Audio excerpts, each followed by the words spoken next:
Hi, and welcome back to Randy Fujishin's Gifts from the Heart 10 Ways to Build More Loving Relationships. Last gift was gift 3, which was communicating for connection. We talked about the use of I statements or you statements. You statements being like, you are always this, or you might be that, or you, instead of I statements, which are like, I think this would be best, so you can own your statements. And then communicating for competition, which was a big deal. People that want to communicate to be right, not to necessarily connect with the person or any of that kind of stuff. And one of the things that it said that I really liked was, do you want to be happy or do you want to be right? And there's sometimes that you need to be right, but our mission on this earth is not to prove somebody wrong all the time, and I feel that a lot of people do that. And listening, it seems like when you talk to people, they are quiet until it's their turn to speak. They're not really hearing what you're saying. They're not trying to actually listen to what you're saying. And so we are on gift. And so the reason these are called gifts instead of chapters is because you are a gift. You listening to, you taking the time to be calm and listen and actually hear what a person you love, or anybody, to hear what a person is saying, is actually a gift. That's why they're called gifts. And this next gift, which is gift number 4, is listening for understanding. So, listening for understanding. It starts with a quote from Erich Fromm. The first duty of love is to listen. And I agree with that. The first duty of love is to listen. From where I was sitting, I could see the branches of the oak tree bending over the brook just outside my office window. The afternoon shadows were growing long against the autumn leaves on the banks of the creek as my mind returned to the 2 people seated in front of me. Gary and Rachel were my last appointment of the day. This was their second marriage counseling session, and Gary was practicing his new paraphrasing skills with Rachel. I need you to pay more attention to me, Rachel said, holding in her hand the pencil that signified it was her turn to be heard. When she felt Gary understood her statement by his paraphrasing, she would hand the pencil to him and he would take a turn at speaking. Are you saying you want me home from work earlier? Asked Gary. No, that's not what I mean. I want you to talk to me more, she clarified. But I do talk to you all the time, he quickly shot back. No, I interrupted. You're not to defend yourself, Gary. Your only goal is to understand Rachel's statement. Now try again. Okay, he moaned. Do you mean, Rachel, you want you and me to have more conversations when I'm at home? Yes, that's what I mean. She beamed and handed the pencil to Gary. This listening stuff isn't easy, Gary said as he took the pencil. Come on, Gary. Real listening isn't ever easy. In fact, listening is one of the most difficult yet essential gifts you need to give in any relationship. Whether you are responding to the statements of a new friend or attempting to improve a 20-year relationship, listening plays a vital role. Your willingness and ability to suspend your own needs and desires for a period of time and focus solely on the speaker is one of the basic building blocks of relational communication. How can we build those connections, those bridges to loved ones, without putting aside our thoughts and feelings while focusing on what they are communicating? A body of research in communication and counseling suggests that we each spend approximately half of our waking lives listening to others, while the other half involves speaking, reading, writing, and other forms of communication. Half of our lives listening, yet how many of us truly know how to listen? Very few, judging from the complaints of hundreds of clients in counseling and students in my college courses. The majority of them complain that their loved ones don't really listen. Not many of us have received training in the skill of listening. I've never heard of a listening class. The purpose of listening is to accurately receive the intended message of the speaker. Recall that the meaning of a message is in people and not in their words. The listening process is achieved through a series of negotiations between the speaker and listener in a communication setting. In the story, the word attention for Rachel meant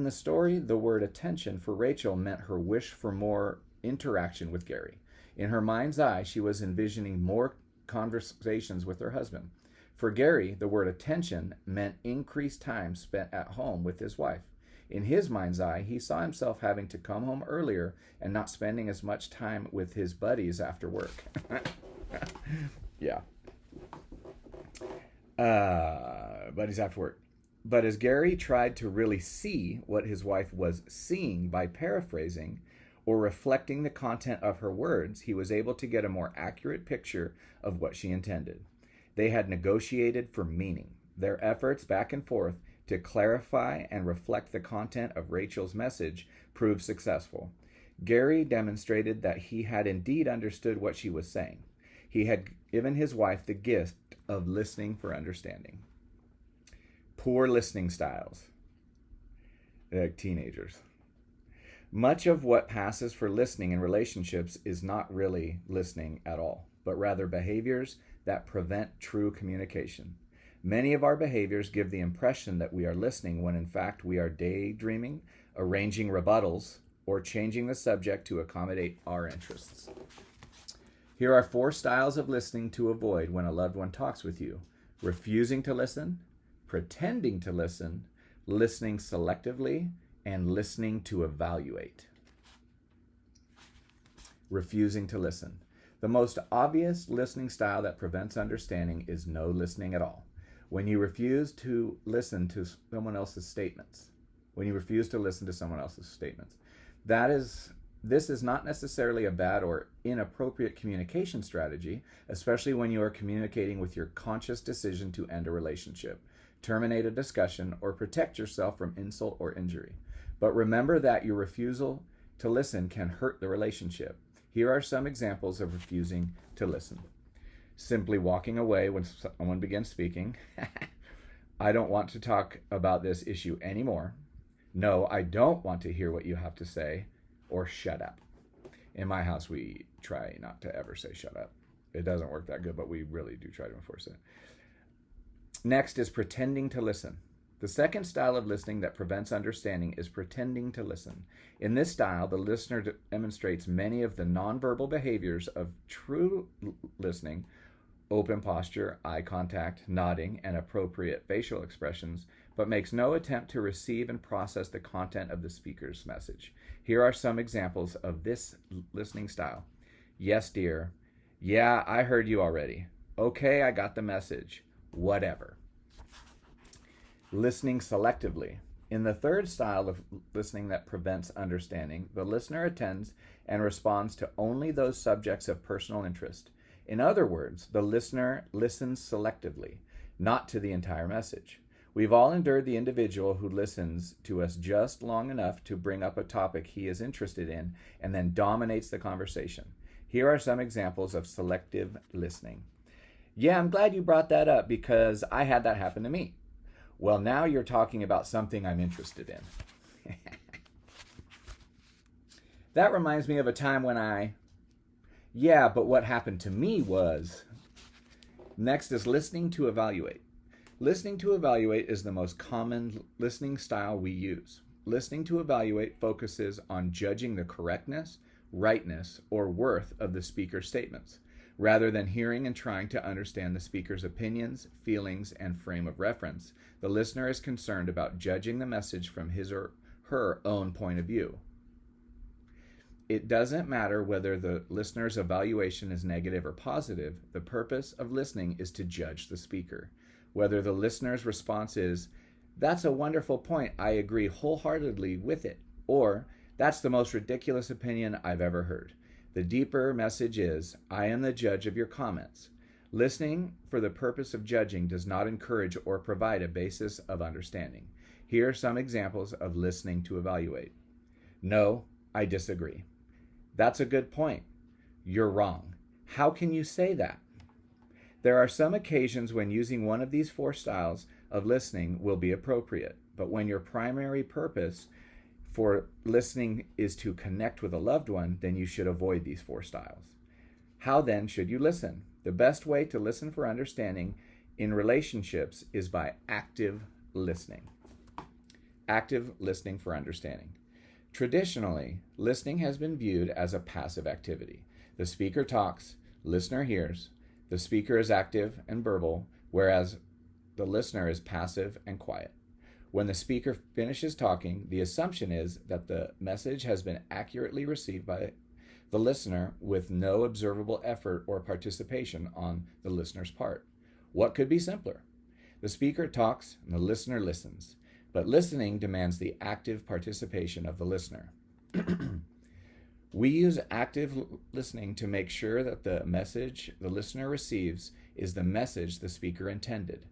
Active listening is the process in which the listener tells the speaker what her message means to him. It enables the listener to prove to the speaker that the message she sent was accurately received. It also gives the speaker the opportunity to confirm the listener's interpretations or clarify them when incorrect. True communication requires the active participation of the listener as well as the speaker. There are 2 types of active listening. Active listening for content, accuracy, and active listening for feelings, empathy. In fact, all communication occurs on these 2 levels. The content level deals with the intellectual subject of a conversation, which includes such things as your thoughts, plans, values, decisions, or the price of food at a restaurant. In contrast, the feeling level deals with your emotional responses to a conversation. The world of love and hate, pleasure and pain. How do you feel about your thoughts, plans, values, decisions, or the price of food at a restaurant? The content level of communication involves the head. The feeling level involves the heart. These 2 levels of communication coexist and exert their influence on each other. You can actively listen for the content and the feelings of what your loved one is communicating to you. Active listening, a 4-step process. The basic steps in the active listening process are the same for both content and feelings. If you follow these 4 simple steps in communicating with others, you will have mastered one of the fundamental skills of effective communication, listening for understanding. Step 1, speaker makes a statement. Step 2, listener paraphrases speaker's statement. Are you saying? Step 3, speaker accepts paraphrase. Yes, that's what I meant. Or rejects paraphrase. No, that's not what I meant. Step 4, if rejected, speaker repeats step 1 to clarify original statement. If accepted, listener is free to express thought, feeling. Here is an example of active listening for content, accuracy.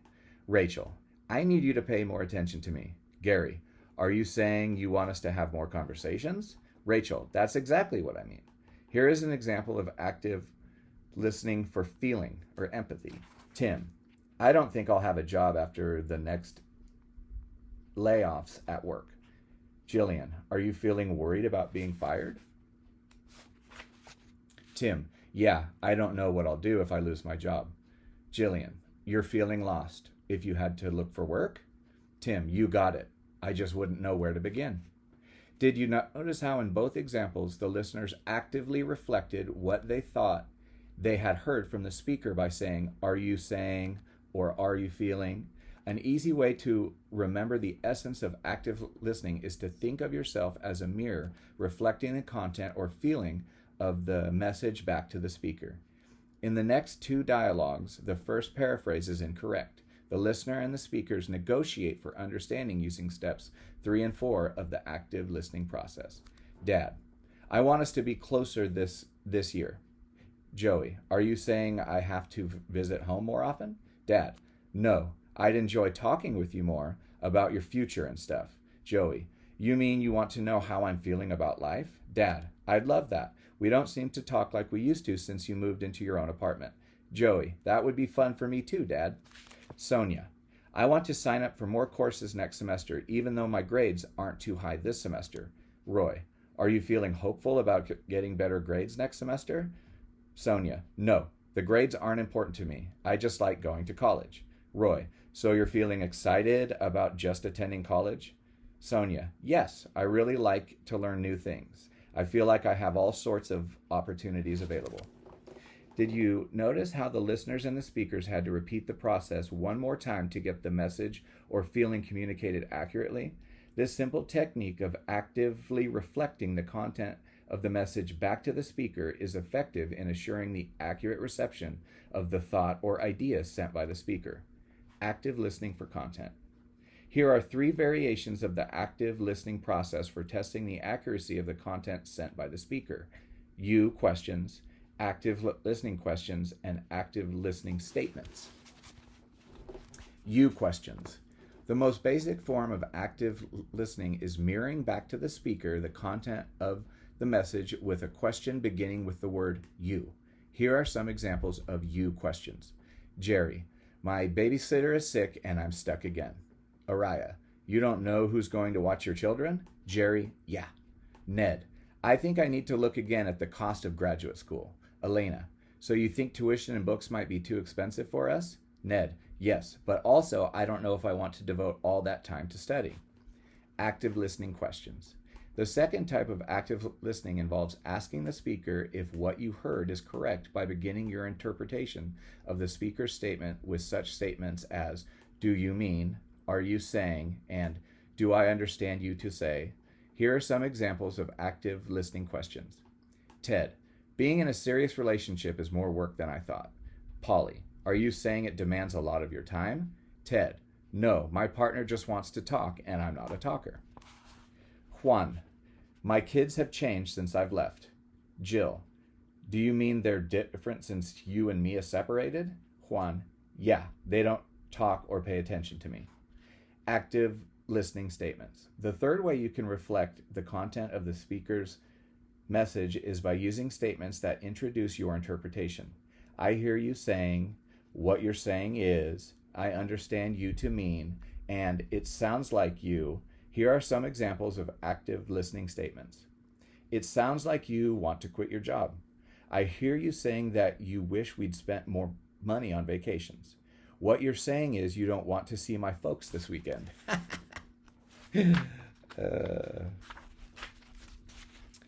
All 3 active listening techniques for content will help you clearly and accurately understand the thoughts and ideas your loved one is trying to share with you.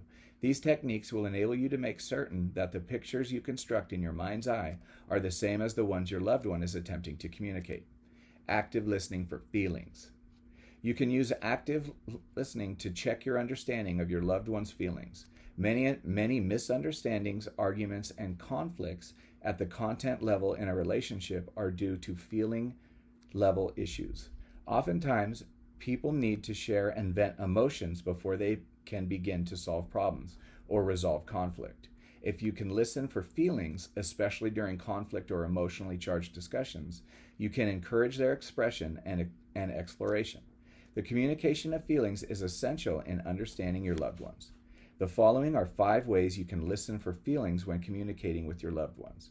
Observe the speaker's nonverbal communication, reflect the speaker's nonverbal behavior, reflect the speaker's feelings, respond to the speaker's verbal communication, and listen to your intuition. Observe the speaker's nonverbal communication. You can listen to the feelings of someone you love with not only your ears, but also with your eyes. The nonverbal cues communicated by the speaker, either consciously or unconsciously, constantly bombard your senses during a conversation. A person's posture, physical position relative to you, facial expressions, eye contact, gestures, tone of voice, rate of speech, breathing pattern, and touching behavior are just a few of the numerous nonverbal cues that communicate messages to you. The next time you are talking with a loved one, pretend that you cannot hear him and instead focus on the nonverbal behaviors. Do not tune out the person completely. Remain in the conversation, but focus half your attention on what the nonverbal behaviors are communicating to you.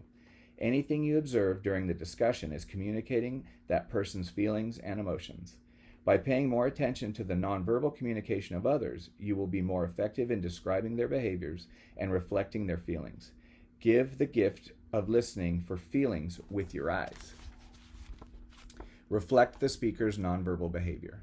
We are often so unaware of our feelings in this culture that many times we are blind to the emotions our bodies are communicating to others.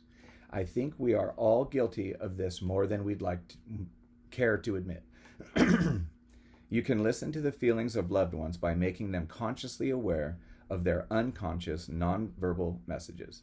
Often an individual is unaware of a downcast eye, a raised voice, an increase in breathing rate, a reddening of the face, or the relaxation of a frown. Many times these nonverbal behaviors go unnoticed by both speaker and listener. If, however, you notice a nonverbal behavior that you believe is communicating an emotional message worth mentioning, you could simply share your perception without any value judgment associated with it. Rather than state, "It looks like you're getting scared and frightened," you might say, "I notice that you keep looking at the window and your breathing is getting faster." This statement could invite the individual to talk about his feelings. Here are some phrases you might want to use when you listen for feelings. "I notice that you are not looking at me now. I see that you are looking at the clock. I hear you sigh when I'm seeing that you frown when I talk about. I notice that you're smiling when I talk about." Reflect the speaker's feelings. Often people will be aware of a feeling they are experiencing, but they are reluctant to share or communicate that emotion with you. Yet during the course of the conversation, the emotional responses to the content of the discussion or to you personally become more apparent to you as you observe their nonverbal behaviors. A reddening of the face, a tightening of the neck, shallowness of breathing, an increased rate of speech or volume, a withdrawing of position or posture, folded arms, or diverted eye contact can communicate their feelings. At such a moment, you might decide to listen for feelings by reflecting the emotion or emotions you think they are experiencing. Here are some phrases that will introduce your feeling reflection. Are you feeling, experiencing? It seems like you're feeling. Is this discussion making you feel? Am I making you feel? You look like you're feeling. All questions. Respond to the speaker's verbal communication. There are two instances when the speaker will verbally invite you to communicate at the feeling level of communication. The first is when the speaker shares a feeling statement with you, and that second is when the speaker asks you how you are feeling. In each case, you can shift the conversation from the content level communication to feeling level communication. In the first instance, the speaker will share a feeling statement with you such as, "I'm feeling happy, I'm feeling upset, this situation makes me feel discouraged." Be sensitive to such feeling statements and respond to them by reflecting the speaker's feeling statement with a paraphrase that encourages the speaker to comment further or explore the feeling. Here are some examples. "I'm feeling happy." "So you're feeling pretty pleased?" "I'm feeling upset." "Are you feeling distressed?" "The situation makes me feel discouraged." "Sounds like you're feeling defeated." The purpose of paraphrasing or reflecting a feeling statement are to prove to the speaker that you have received the message and to encourage the speaker to remain at the feeling level by exploring or expanding on his statement. The second way you can listen for feelings is to respond to the speaker's specific invitations to communicate at the feeling level. When the speaker asks you how you are feeling about a particular issue, person, or situation, you can respond with an appropriate feeling response instead of remaining at the content level. Here are some examples. "Are you angry with your father's decision?" "Yes, I am upset with Dad." "Does this situation make you feel secure?" "No, I'm feeling insecure and vulnerable." "Am I making you feel comfortable?" "Yes, I'm not feeling scared or frightened." Responding to the speaker's feeling statement or invitation for you to share feelings is a way of joining in the communication of feelings. You are listening to the feelings of others. Instead of changing the subject and diverting the conversation back to the content level, you accept the invitation to shift the discussion to the feeling level of communication. Listen to your intuition. There are times when a speaker's nonverbal and verbal communication does not communicate any emotional disturbance or conflict, but you have a nagging suspicion that something is wrong. You can't seem to put your finger on the exact reason for your uneasiness, but your intuition tells you that something is not right.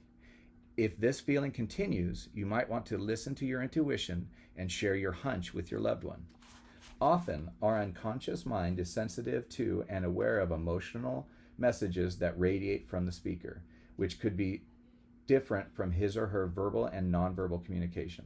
Perhaps it is the language of the soul or spirit that is the source of this yet to be discovered form of communication. Whatever the reason, you might want to share your intuition with the speaker. Here are some examples of such statements. It's nothing you've said or done, but I have a feeling you're upset. My intuition is telling me that something isn't right. Are you mad? My spirit is telling me that you're feeling distrustful. Is that so? The final way of listening for feelings might not sound logical or reasonable. If it doesn't work for you, do not use it. My reason for suggesting it is that occasionally my intuition senses things in counseling and in my personal life that neither verbal nor nonverbal channels of communication provide. It is difficult to put into words, but you might want to be open to that small voice deep inside you when listening for feelings. I'm big on trusting your gut, trusting your intuition, listening to what your spirit is wanting to say.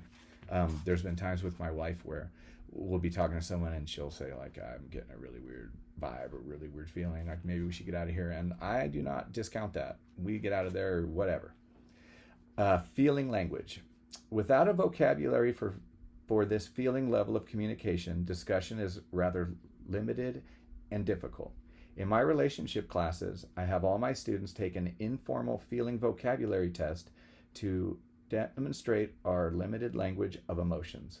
On a blank sheet of paper, I have each student list as many feeling words as he or she can in 2 minutes. The result is rather startling. Men will usually list 8 to 10 feeling words in 2 minutes. Words such as good, bad, happy, and mad are among the usual responses.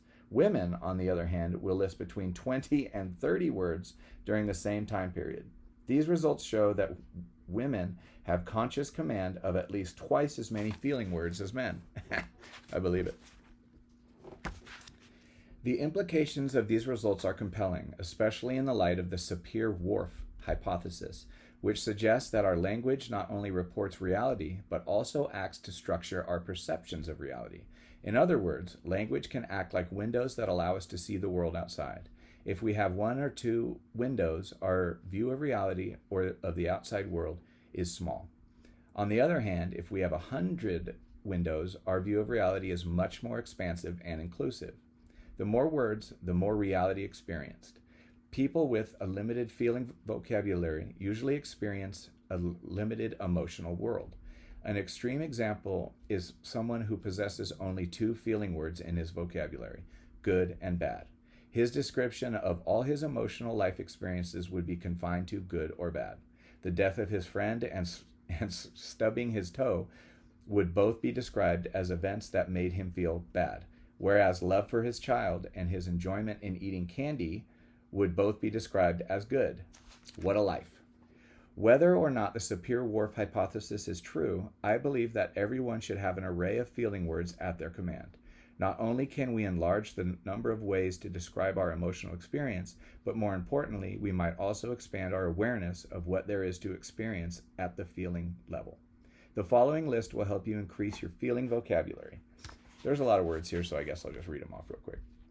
Accepted, afraid, annoyed, anxious, ashamed, bashful, bewildered, bitter, bored, brave, calm, confident, confused, defeated, defensive, depressed, detached, disappointed, disgusted.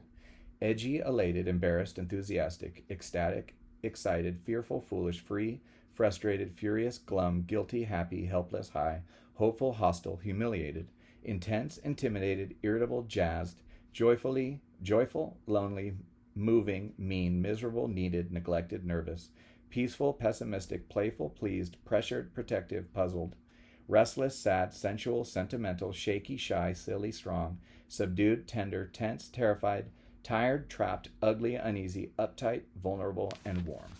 Disturbed, eager, hurt, inadequate, rejected, relieved, weak, worried. Have fun incorporating these words into your daily language. Make a copy of this list and share it with a loved one. Hang a copy of this list on the refrigerator or the bathroom mirror. One client of mine taped his list to the dashboard of his pickup. You will discover that the more you study and use these words, the more aware of your emotional life you will become. That's good. Guidelines for listening. There are no hard and fast rules for listening to the thoughts and feelings of others, but you might find these 5 guidelines helpful. Decide to listen, avoid judging, refrain from giving advice, Focus on the speaker's thoughts and feelings, and remember that listening can change a person. Remember that. Listening can change a person. Decide to listen. Your decision to listen to others is not itself a feeling. It is a conscious, intellectual choice to focus on your loved ones.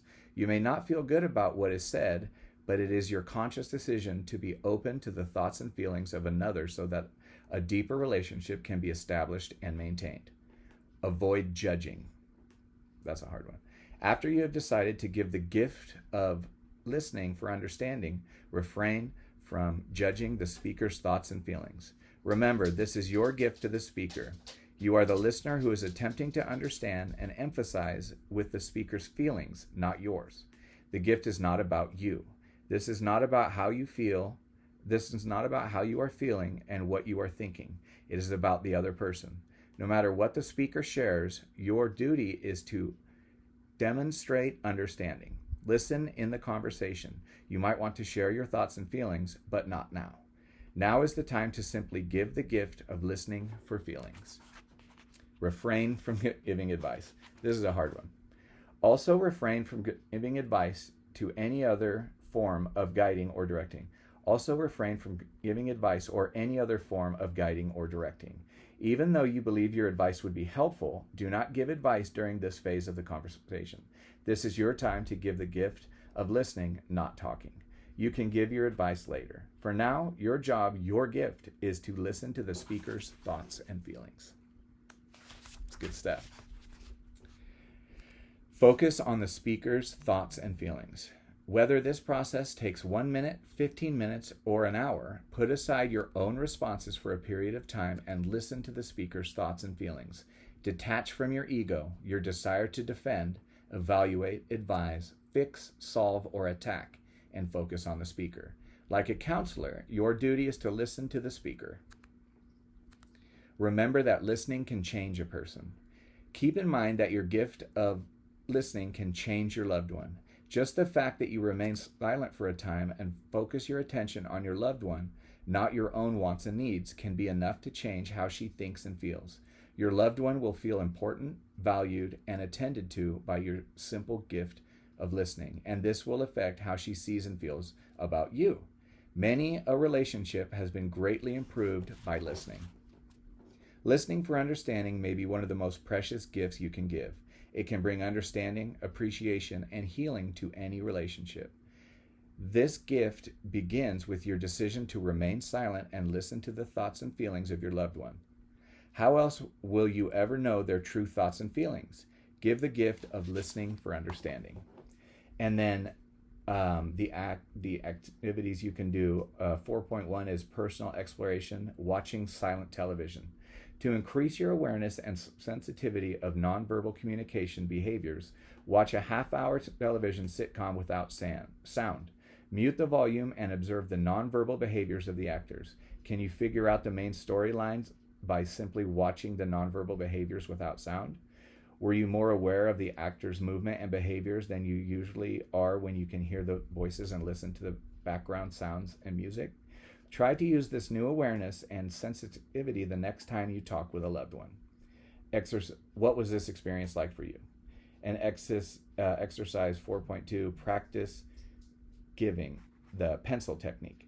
Practice active listening with a loved one. First, explain the 4-step active listening process to your partner.